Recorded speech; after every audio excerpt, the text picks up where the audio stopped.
नमस्कार, मी शाहिद खेरटकर सह्याद्री समाचार मध्ये आपल्या सर्वांचं स्वागत करतो। पाहूयात एक विशेष बातमी।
चिपळूण सायकलिंग क्लबची शान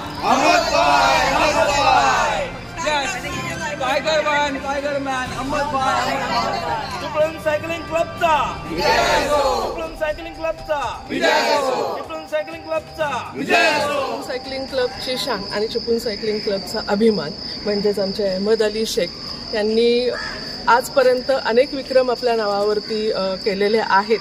उदाहरणार्थ सांगायचं तर ते SSR आहेत. त्यांनी सह्याद्री क्लासिक 4 घाट स्पर्धा पूर्ण केलेली आहे. या सगळ्यामध्ये कोकणातले ते पहिले सायकलिस्ट आहेत चिपळूण सायकलिंग क्लबचे.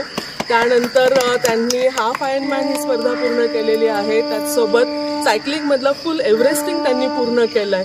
आणि नुकतीच त्यांनी ऑक्टोबर महिन्यामध्ये डेक्कन क्लिफ हँगर, जी की रेस अक्रॉस अमेरिकेसाठी भारतातली क्वालिफाईंग रेस आहे, ती सुद्धा त्यांनी पहिल्यांदा पूर्ण केली. याचसोबत त्यांनी 1200 LRM एक नाही अनेक विक्रम आपल्या नावावरती केलेत. आणि आत्ता नुकतंच त्यांनी 9 फेब्रुवारीला नागपूर येथे झालेली भारतातली सगळ्यात लॉंगेस्ट डिस्टन्स असलेली ट्रायथलॉन त्यांनी आपल्या नावावरती कोरलेली आहे, त्यांनी पूर्ण केलेली आहे. आणि ती पूर्ण करत त्यांनी टायगर मॅन हा किताब नुकताच मिळवून त्यांचं नुकतंच चिपळूणमध्ये आगमन झालेलं आहे. ही ट्रायथलॉन आहे 5 किलोमीटरचं स्विमिंग, त्यात नंतर 200 किलोमीटर सायकलिंग आणि 50 किलोमीटरचं रनिंग. हा पूर्ण ट्रायथलॉनचा एपिसोड त्यांनी सकाळी 6:45 वाजता चालू केला होता नागपूर येथे रविवारी 9 फेब्रुवारी रोजी. आणि तब्बल 20 तासांमध्ये त्यांनी तो रात्री 2:15 वाजता पूर्ण करत टायगर मॅन द अल्टिमेट हा किताब आपल्या नावावरती त्यांनी मोहर उमटवलेली आहे या किताबावरती. आणि यांच्याबद्दल असेच आमच्या चिपळूण सायकलिंग क्लबचे एक विक्रमवीर आहेत, आणखीन एक डबल आयर्नमॅन झालेले डॉक्टर गणपते यांना मी विनंती करते की आपण एका विक्रमवीराला दुसऱ्या विक्रमवीराबद्दल थोडक्यात त्यांचा अनुभव विचारावा, त्यांच्याबद्दल थोडक्यात त्यांनी माहिती सुद्धा द्यावी. अहमदभाई सायकलिंग क्लबतर्फे खूप खूप अभिनंदन. आमच्या आता भारती मॅडमनी सांगितल्याप्रमाणे चिपळूण सायकलिंग क्लबचं शान असं म्हटलं तर वावगं ठरणार नाही. अहमद अली शेख हे आमच्या क्लबमधील म्हणा किंवा संपूर्ण चिपळूण किंवा रत्नागिरी जिल्ह्यातील एक अतिशय गुणी आणि अतिशय नॅचरली ज्यांना गिफ्ट मिळालेलं आहे. आणि शिवाय ते त्यांनी स्वतः अतिशय मेहनत करून बिल्ड केलेली आहे स्वतःची कॅपॅसिटी, स्वतःची बॉडी आणि स्वतःचा एन्ड्युरन्स, असे सगळ्यांना आदर्शवत असे ते एक ॲथलीट आहेत. संपूर्ण रत्नागिरी जिल्हा आणि कोकणमध्ये जे काही सायकलिंगमधले एन्ड्युरन्स सायकलिंगमधले विक्रम आहेत, जे काही लाँग डिस्टन्समधल्या सायकलिंगमधले मोठ्या मोठ्या कामगिरी आहेत ते त्यांनी पार पाडलेले आहेत. आणि आता त्यांनी कालच नागपूर येथे झालेली टायगर मॅन ही ट्रायथलॉन ही भारतातली सर्वात लांब ट्रायथलॉन आहे. एवढंच नाही तर त्याचा डिस्टन्स फुल आयर्नमॅनपेक्षा सुद्धा जास्त आहे. अशी ट्रायथलॉन त्यांनी पूर्ण केलेली आहे. अतिशय 20 तासाचं टायमिंग असताना त्यांनी 19 तासामध्ये ती पूर्ण केलेली आहे. आणि याच्यामध्ये स्विमिंग, सायकलिंग आणि त्याच्यानंतर रनिंग या तिन्ही गोष्टी करायच्या असतात. तर आपण समजू शकतो की 5-10 किलोमीटर पळालो तरी आपल्याला किती दम लागतं. आणि एवढे केल्यानंतर त्यांनी 50 किलोमीटर हे रन तिथे पूर्ण केलेलं आहे. अतिशय धाडसी आणि अतिशय चिकाटी असलेलं हे व्यक्तिमत्व आहे. आम्हा सगळ्यांना त्यांचा खूप अभिमान आहे.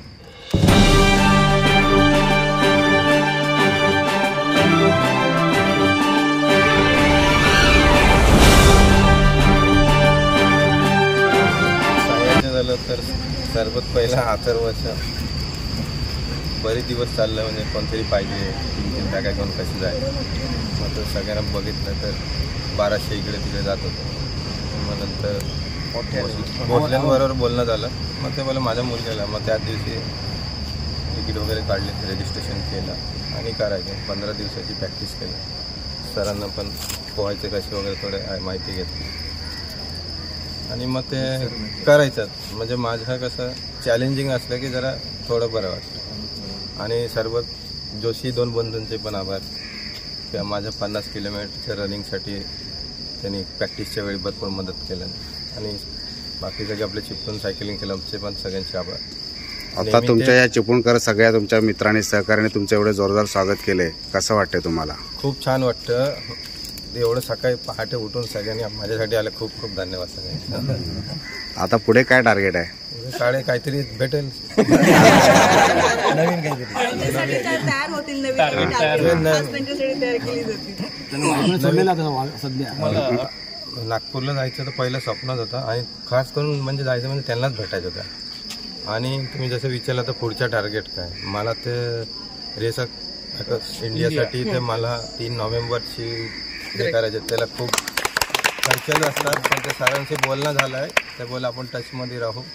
हां, आणि त्यांचे मिसेस पण खूप चांगले आहे आणि ते पण खूप चांगले. आणि ते माझे जे अचिव्हमेंटबद्दल आणि ते माझी तब्येत कमी जास्त काही केलेत ते सांगितल्यावर ते खूप खुश झाले. आणि ते बोले आमच्या ग्रुपवर चर्चा करा आणि तुमच्या टचमध्ये राहू असं बोल. आणि तिकडच्या ह्याच्याबद्दल सांगायचं झालं तर पोहण्याच्या वेळी तर प्रचंड थंड होतं सकाळची वेळ आता सांगतीलच. आणि पाणी इतका कोल्ड होता सगळ्यांकडे सूट होता, मी आहे माझ्याकडे काय मी एकटा त्याच्यामुळे एक लूप मारल्यावर बरं वाटायला लागलं नंतर. आणि त्यांचं पाणीमध्ये ते काहीतरी पाला टाईप उठलेला होता ते थोडंसं पाणीला वास पण होता. ठीक चालेल पोहणे पण टायमिंगमध्ये ठरवल्याप्रमाणे तेवढ्या वेळेत झाला. सायकलिंगचा थोडंसं जास्त टाईम गेला ते 2 पंक्चर झाले मला, नाही तर माझं सायकलिंगचं 7 तासाचं टार्गेट होता आणि ते पुरं झालं. आणि रनिंगचे पण 2 लूप चांगले बसले म्हणजे. नंतरचे मग ते जसे रात्र होत गेल्या आणि तिथे कुत्रे होत्या आणि भयानक जंगल पण होतं आणि प्लस रस्ता म्हणजे अपर डाऊन होता. आणि म्हणजे एवढं केल्यानंतर एलिव्हेशन आलं की थोडंसं थकायला होतं, पण ते असे मनात आलं नाही की आपण सोडून द्यायला की नाही पुरं करायचं म्हणजे काय. पण तुम्हाला माहिती आहे तिथे 12 नंतर टिकणे कठीण आहे. आम्हाला ह्याने 120 किलोमीटर महाराष्ट्रात फिरवलं नाही आणि 80 किलोमीटर मध्य प्रदेशात. तर तिथे कुठल्याही साईडला गेले ती 70-75वर बॉर्डर लागते आणि ते बॉर्डर महाराष्ट्र सोडल्यानंतरच पंचगड बॉर्डरमध्ये. आणि रस्ता छान होता, फक्त ऊन आणि हेडविन खूप होतं. किती जणांनी भाग घेतला होता? भाग घेतला होता याच्यामध्ये टोटल माझा अंदाजाने सगळं मिळून ऑलिम्पिक डिस्टन्स जसे हाफ एअरमॅन आणि फुल आयरमॅन आणि टायगरमॅन असे म्हणजे त्यांचे सगळे आयरमॅन बोलत ते टायगरमॅन म्हणतात. असे 4 हिस्सेमध्ये होत्या, त्याच्यामध्ये नाही बोललं ते 125 तरी माणसं. फक्त टायगरमॅनला किती होतं? अल्टिमेटला साधारण 25 माणसं. सायकलिंग क्लबचे सदस्य अथर्व हेमंत भोसले हे आमचे हेमंत भोसले यांचे चिरंजीव आहेत. ते खास अहमद अली यांना मदत करण्यासाठी सर्व प्रकारची आणि साथ देण्यासाठी त्यांच्याबरोबर नागपूरला गेले होते. आपण त्यांचे पण अनुभव जाणून घेऊ. अथर्व, कसा होता तुझा अनुभव ह्या सगळ्या प्रवासामध्ये? खूप चांगला होता, भारी वाटलं. असं वाटत होतं की आपण पण करावं हे, पण आपण पण करावं, पण पुढे नेक्स्ट टाइम करणार.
चांगली अचिव्हमेंट केलेली आहे. आणि काय वाटतं तुला, कधीपासून जे पप्पांना या सगळ्या गोष्टीचा छंद लागला, कसा अनुभव आहे तुझा? ऑनेस्टली तर म्हणजे खूप प्राऊड फिलिंग आहे. त्यानंतर जर तुम्ही विचारला गेलात की म्हणजे याची स्टार्टिंग कुठनं झाली, तर ॲक्च्युली माझ्या फादरची तब्येत खूप बिघडली होती एक 2-2.5 वर्ष अगोदर, म्हणजे कोरोनानंतरच ॲक्च्युली. तर त्यांना म्हणजे असं खूप लोड झालं होतं, खूप मेडिसिन्स वगैरे कन्झ्युम करायला लागत होतं, ज्याचं म्हणजे त्यांना खूप असं लोड आलं होतं आणि त्यांनी खूप असं स्ट्रेस घेतलं होतं त्याच्यामुळे. आणि त्यांची म्हणजे कंडिशन खूपच वर्स्ट झाली होती तेव्हा. म्हणजे असं आम्ही पण म्हणजे आमचे पण होप्स जात होते येत होते, असं होत होतं आम्हाला पण. मग त्यांना खूपच मेडिसिन्स कन्झ्युम करायला लागत होती. त्यामुळे मग डॉक्टरकडनं विचारलं पण काय कमी करते ना. डॉक्टर मेडिसिन्स कमी करायचे पण त्यांना त्रास व्हायचा. मग म्हणजे जसं की त्यांना चक्कर वगैरे यायची, असं त्रास वगैरे. मग त्यांना थोड्या गोष्टीसाठी आम्हाला हॉस्पिटलला घेऊन जायला लागायचं. मग त्याच्यानंतर मग त्यांनी असं म्हणजे मनावरच घेतलं की आता कसं हे म्हणजे आता त्यांना खूप फॅट झालेलं बॉडीमध्ये, ऑलमोस्ट 90च्या अबाव त्यांचं वेट गेलं होतं. तर ते त्यांना चालताना उठताना बसताना म्हणजे गाडी राईड करताना त्यांना खूप म्हणजे असं त्रास व्हायचा. आणि आमचं घर कसं सेकंड फ्लोअरवर आहे त्यामुळे त्यांना वर खाली करताना पण खूप त्रास व्हायचा. त्यामुळे त्यांनी मनावर घेतलं की म्हणजे आता वजन आपण कमी करायचं. मेडिसिन्सनं काय कधी वजन कमी होणार नाही, पण ते आता स्वतःहून केलं तरच होणार. मग त्यांनी आमच्या शेजारी डॉक्टर पाटील राहतात, त्यांच्या म्हणजे हेल्प थ्रू त्यांनी सायकलिंग वॉकिंग ह्याच्यासाठी म्हणजे आवडतं. म्हणजे ॲक्च्युली पाटील सरांनीच म्हणजे त्यांना सजेस्ट केलं की तुम्ही जर तुम्हाला वेट कमी करायचं असेल तर तुम्ही म्हणजे सायकलिंग वॉकिंग वगैरे जॉगिंग वगैरे स्टार्ट करा. अगोदर पण करायचे म्हणजे जॉगिंग वगैरे, पण तेवढं नाही जेवढं आत्ता करतात. मग ते फॉलो केल्यामुळे त्यांचं म्हणजे खूप वेट एवढं लॉस झालं की आम्ही स्वतःहून शॉक होतो. आणि म्हणजे कुणाची कुठे डायटिशियनची कुठल्या ट्रेनरची काही त्यांनी हेल्प येत नाही, जे पण स्वतःहून केलं म्हणजे एकदम नॅचरल त्यांनी स्वतःहून म्हणजे घरातच प्रॉपर त्यांचं डाईट केलं फॉलो. असं काय म्हणजे हायफाय डायटिशियनकडून हायफाय म्हणजे रुटीन वगैरे तसं काहीच नाही. त्यामुळे त्यांनी तसं करून मग त्यांनी त्यांचं वेट लॉस केलं. आणि ते वेट लॉस थ्रू मग त्यांची ही जर्नी हळूहळू स्टार्ट झाली. ॲक्च्युली त्यांच्याकडे अगोदरची चांगली सायकल वगैरे पण नव्हती. त्यांनी म्हणजे काहीतरी म्हणजे खूप काही रेसेस वगैरे केले कुंभारली घाटातले स्पेशली. ते म्हणजे नॉर्मल माझ्या ब्रदरची सायकल आहे हां, मग ते चालवून मग त्यांनी त्यांचं थोडं वेट लॉसची जर्नी स्टार्ट केली. मग हळूहळू सायकलिंग ग्रुप वगैरे सोबत ते त्यांची म्हणजे भेट वगैरे झाली पाटील सरांच्या थ्रूच. आणि मग हळूहळू सगळ्यांबरोबर ओळख झाली आणि मग सायकलिंग वगैरेच्या बद्दल त्यांना अशी आवड निर्माण होत गेली. मग आता हळूहळू तशी आवड निर्माण तसं म्हणजे ह्या फील्डमध्ये त्यांचं म्हणजे वर्किंग होत गेलं, इथपर्यंत पोहोचले. हां, आज तुला कसं वाटतं पप्पाने एवढी मोठी अचिव्हमेंट केली? ऑनेस्टली खूप प्राऊड फिलिंग आहे. म्हणजे असं त्यांचं पॅशन आहे झालं, म्हणजे पॅशन झालंय. म्हणजे आपण जुनून म्हणतो ना तसं त्यांचं जुनून झाले. म्हणजे त्यांचं प्रोफेशन काहीतरी वेगळं आणि पॅशन काहीतरी वेगळं. काय म्हणजे कसं होतं, प्रोफेशन पण तेच पॅशन पण तेच. त्यांचं प्रोफेशन वेगळं आणि पॅशन वेगळं तसं आहे त्यांचं. आणि मग ते एक प्राऊड फिलिंग आहे बाबा. हां, म्हणजे म्हणजे त्यांचं एज्युकेशन पण एवढं नाही आहे आणि ह्याचं म्हणजे आम्हाला प्राऊड फिलिंग आहे. भले एज्युकेशन नाही आहे बट स्टील ते एवढ्या मोठ्या अचिव्हमेंटवर गेलेत की खूप प्राऊड फिलिंग आहे.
सरांनी एवढं मोठे अचिव्हमेंट केलेले आहे, टायगर बनलेले आहे. टायगर कसं वाटतंय तुम्हाला?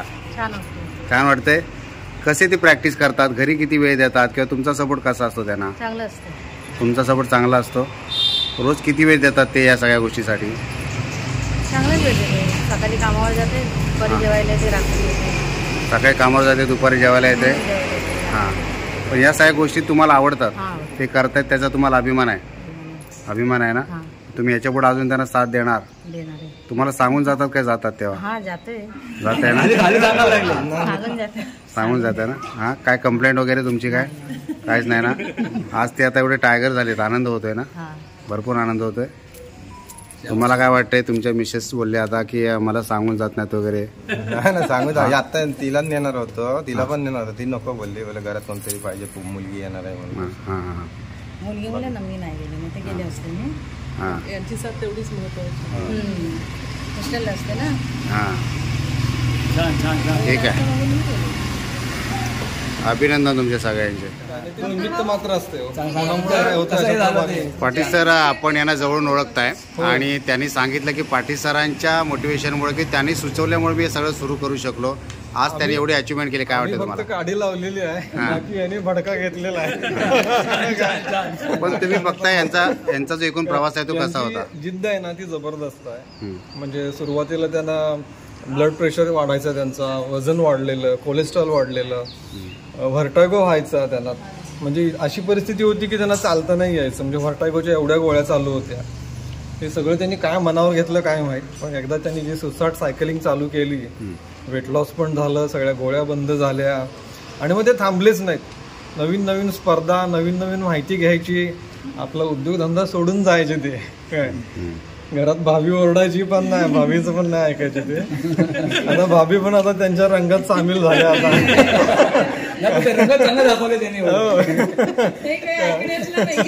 आता त्यांच्या लक्षात आलं की ह्या माणसाला असं स्वीकारलं पाहिजे. काय पण केलं ते जबरदस्त केलं. म्हणजे अशी अपेक्षाच नव्हती की म्हणजे वयाच्या या स्टेजवर 40 नंतर कोणीतरी असं काहीतरी करू शकतोय.